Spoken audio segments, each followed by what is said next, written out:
네, 강지영 아나운서와는 뉴스 썰기 들어가도록 하겠습니다. 강 아나운서, 오늘은 어떤 걸 준비했죠? 네, 오늘 준비한 재료 이겁니다. 제주인데 니도 들어서 알겠지만은 아무래도 우리 감식가에서도 한 명은 총대를 좀 내야 될 것 같다. 그러면 그 총대를 누가 맵니까? 내 마음 같아서는 이핵관이 찾아왔다. 이핵관이 찾아왔다. 앞서 영화에서 보니까 총대를 누가 매냐 이런 표현도 있던데 그거와 관련된 것 같은데요. 네. 일단 여기서 이는 누굽니까? 이핵관 얘기에 국민의힘 이준석 핵심 관계자라고 생각할 수도 있지만 더불어민주당 얘기를 가져왔습니다. 자, 이핵관이 등장했다고 말한 사람은 민주당의 정청래 의원인데요. 지난밤 페북에 이런 글을 올렸습니다.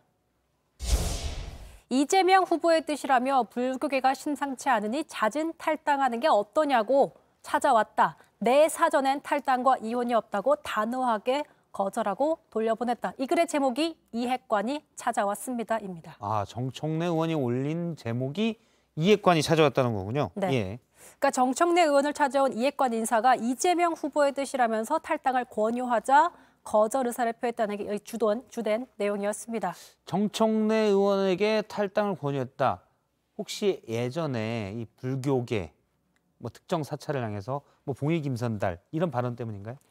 맞습니다. 앵커도 이제 기억하시겠지만 정청래 더불어민주당 의원이 지난해 10월 5일 문화재청 국정감사에서 봉의 김선달 발언으로 불교계의 반발을 산 적이 있습니다. 당시 발언 직접 들어보시죠. 매표소에서 행사 거리가 3.5km, 매표소 내장사 거리가 2.5km예요. 그럼 그 중간에 있는 곳을 보러 가려고 하는데 다 돈 내야 돼요. 제가 봤을 때는요, 이건 말이 안 됩니다. 아니 3.5km 밖에서 매표소에서 표 끊고 통행세 내고 들어가요. 그 절에 안 들어가더라도 내야 돼요. 봉이 김선달도 아니고요. 이런. 예, 이 발언 지금까지 사실 여파가 좀 있었죠. 맞습니다. 바로 지난 17일에도 민주당 지도부와 현역 의원 수십 명이 조계사를 찾았는데요. 이재명 후보 후원 회장인 정세균 전 총리도 함께했습니다. 함께 간 윤호중 원내대표 이런 발언을 하기도 했습니다. 저희 당 소속의 의원님의 부적절한 말씀으로 인해서 불교계의 마음을 어지럽히는 또 우리 민주당과 불교계 사이에 불편한 관계가 만들어진 데 대해서 그리고 용서를 구하는 마음으로 108배를 드리게 됐습니다. 네, 윤 원내대표가 언급한 우리 당 의원님, 저희 당 소속 의원님이 바로 정청래 의원입니다. 앞서 이제 얘기할 때, 강지영 아나운서가 얘기할 때 지난 17일에도 그러니까 얼마 전에도 있는데 그 전에도 또 있었다는 거죠. 그럼 여러 번 찾아갔었다는 얘기인가요? 사과하러? 네, 그렇습니다. 정청래 의원이 어제 페북에 쓴 글 중에 여러 달 동안 당내에서 지속적으로 이런 표현을 썼습니다. 그리고 이 일지를 좀 봐도 그런데 우선 좀 보면서 설명드리겠습니다. 자, 지난 10월 5일 앞서 보신 국정감사에서 정청래 의원이 통행세와 봉의 김선달 이런 발언을 한 바 있습니다. 10월 20일 조계종에서 이제 송영길 당대표를 항의하면서 방문을 했었고요. 11월 1일에 민주당에서 누 끼친 점 사과드린다면서 당 차원에서 사과를 했습니다. 그리고 11월 8일 이재명 후보가 직접 조계사를 찾아가서 불교계 대신 사과드린다고 했는데 이건 직접 한번 들어보시죠. 예. 그러니까 갑자기 제가 이렇게 찔리는 게 하나 있네요. 예. 우리 식구들 중에 하나가 또 과한 표현으로 아이고 불교계 심리를 끼쳐드려서 우리 대표님도 뭐 사과 말씀드리긴 했는데 저도 대표할 자격이 있다면 정말 대신 사과드립니다. 아이고. 네, 계속해서 뭐 사과를 했었지만 정작 정청래 의원은 사과를 하지 않았었는데요.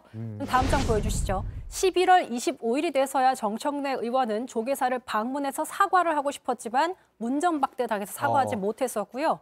12월 16일. 좀 화가 단단히 났었군요. 네, 맞습니다. 그래서 조계종에선 다시 한번 민주당사를 찾아서 정청래 의원의 출당을 촉구하는 그런 항의를 한 바 있습니다. 그리고 지난 1월 17일 민주당 조계사를 찾아서 단체로 108배를 했습니다. 예, 여러 번 갔는데도 사실 이때 갔을 때는 원행 스님이 조금은 누그러진 듯한 그런 모습도 좀 보였던 것 같은데요. 네, 근데 이렇게 지속적으로 보시면 민심을 달래려는 민주당의 노력이 있었는데 자, 지난 17일 원행 스님의 발언이 있었는데 한번 같이 들어보시죠. 앞으로 불교계와 의원님들 간에 많은 소통과 그리고 화합이 이루어져서 국가 발전에 이바지하는 데 큰 밑거름이 되었으면 합니다. 예, 이때 발언은 약간 누그러진 듯 했어요. 그런데 다시 정청래 의원에 따르면 이른바 이해관이 찾아서서 좀 탈당해달라라고 얘기하는 거는 여전히 불교계의 민심이 안 좋다 이런 맥락인가요? 네, 바로 어제까지만 해도 민주당사를 찾아서 조계사에서 조계종 측에서 항의를 했기 때문에 그런 기류가 흐르고 있는 것 같습니다. 예. 근데 사실 최근 민주당은 지금 시기엔 좀 조심하자, 신중한 모습 보이자 이런 거 보시면 내부 결속 아직이다. 차별을 앞두고 내부 결속으로 다지자, 원팀을 강화하자, 뿔심 불심을 공략하자 이런 기조였는데 뭐 이낙연 전 대표도 공개적으로 이제 이재명 후보를 지지하면서 뭔가 원팀 기조가 또 탄력받는 그런 모습을 보이기도 예. 했었습니다. 그런데 이런 모습을 보인 건 지금 다 이유가 있겠죠. 최근 여론조사들 나온 거 보면요. 30%대 박스에 갇힌 이재명 후보 이런 걸로 좀 부족한가 이렇게 하면서 추가적인 전략을 촉구하고 있는 상황이고요.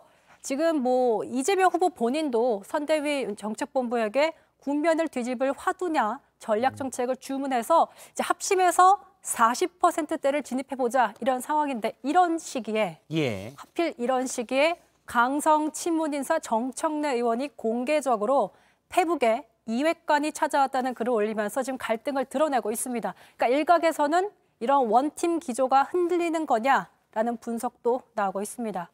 예.